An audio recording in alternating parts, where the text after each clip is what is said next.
won the game, we went to America in the World Cup and we hadn't qualified for 36 years. In the 63rd minute of that game, we were given a penalty. Guess who took it? Paul took the penalty. And I'm going to recreate that, see if he's any better today, 16 years on, to score a goal against me in the goal. So put some pressure on him. I'm going to actually go in the goals. So here we go. Do you want some gloves, mate? It was a bit of a contested penalty as well. It was indeed, yeah.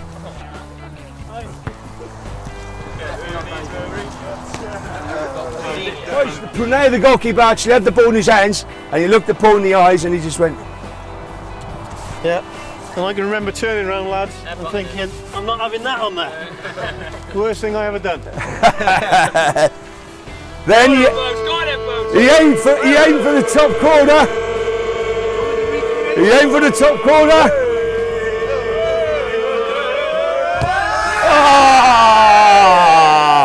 Hey!